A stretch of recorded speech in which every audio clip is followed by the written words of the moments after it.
RedNationBlogga back with another video. Sorry about the lighting. I know it's like right here, y'all, but I got a new setup. Still trying to figure things out. But that's neither here nor there. The most important thing is the Houston Rockets basketball is back. Currently, they are in the fourth quarter at about the 8-minute mark. I said, whatever. I'm going to go ahead and record it. I wanted to see some Reed Shepherd minutes. I saw it. I don't want to wait till a whole full preseason game. Give my opinion. Like, I want to do it now. So that's what I'm going to do. I'm happy with what I saw in the first half. I'm not really happy at what I saw in the second half. And I'm sure the coaching staff knows. As a fan, I'm smart enough to know that the Rockets took the foot off the gas. I'm smart enough to know that, that the attention to detail that they had in the first half, obviously not there in the second half. But what I did see in the first half, I liked a lot. They got the lead up to 19 points. The offense just was flowing, and this was with Tari Eason not playing. This is with Dylan Brooks not playing. No Jeff Green. Fred VanVleet not really shooting the ball well at all. Like, I liked what I saw personally. Every player that I kind of wanted to see something from, I saw, with the exception of like Jabari Smith. Jabari Smith is a good defender, and he helps on the rebounding glass, like a lot. He helps. But overall, like Jabari, like I say, he's not athletic enough, and his handle is not there, and he doesn't have a lot of wiggle. His jump shooting has to be elite. Like, to me, his jump shooting from the inside the arc has to be at like 58, 59, 60%. His three-point shooting has to be at like 38 to 42% on pretty good volume in order for him to really make sense as a player. Now, defensively, like I said, I like what he brings to the table, but offensively, we need him to be that big shot maker that just opens up the floor even more. That's really the only, but not bright spot about this team that I didn't like in the first half. Jalen Green was on fire. He really heated up in the second quarter. I believe he had 14 points in the second quarter, led all scores going into the halftime with 19 points, I believe. He had a bucket in transition where he got an and one reverse layup shot. He had hit some transition threes. He hit a three in the right corner off the catch. And as Rockets fans, that's what we want to see from Jalen Green. We want to see the steady progress. It is preseason.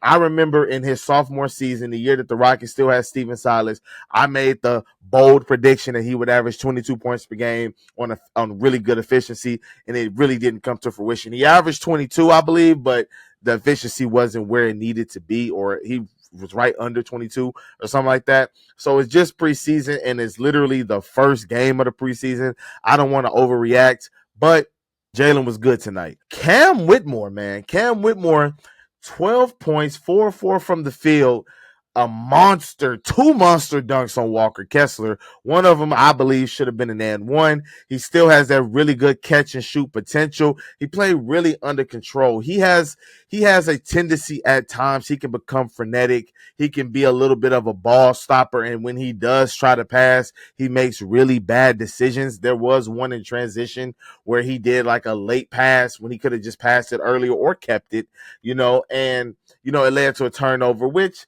like I said, it's preseason. I'm not going to kick his back in, but I really liked what I saw from Cam Whitmore in the first half. He was really, really good, really fun to watch, like really, really fun to watch. Alperen Sengun, what can I say about this guy? Like, now he's expanding his range. He got a screen, catch and shoot, 3-point shot that he got in the first half. Like, the post game is still there. The mid-range jumper, the post moves that are never going to go anywhere, getting people up, the ability to catch on a roll, finish through traffic.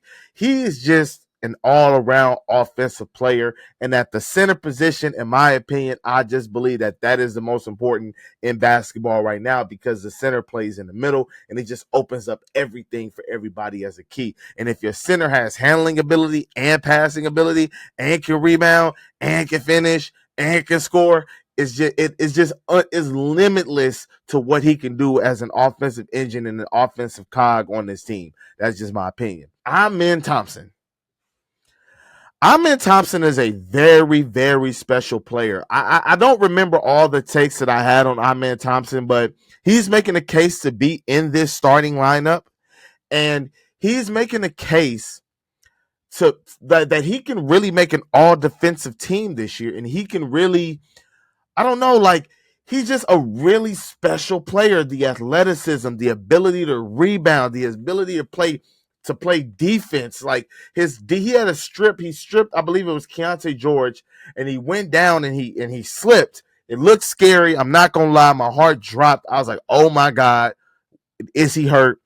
And it wasn't an injury. He ran it off. He smiled. He laughed it off or whatever, but it did scare the hell out of me. I'm not going to lie. But he just has a really good ability where he can be dangerous without the ball in his hands, and he can still do things with the ball in his hands.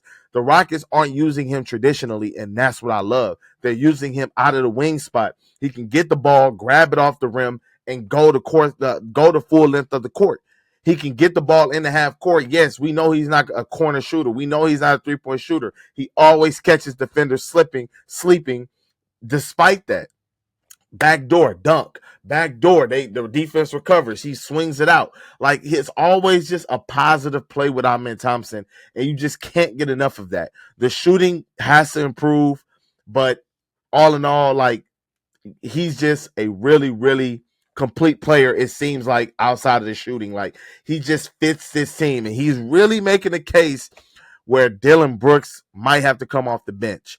And I see a lot of Rockets fans saying this, and my only thing is, Amen Thompson gives you such versatility in the way that I envision it in my head, with Amen Thompson, with Cam Whitmore, with Tari Eason, that three-headed lineup, and I just like his versatility and what he brings off the bench. Dillon Brooks is more stagnant. He's more of that Trevor Ariza mode. He's more of that PJ Tucker mode. He's like a 3-and-D traditional guy.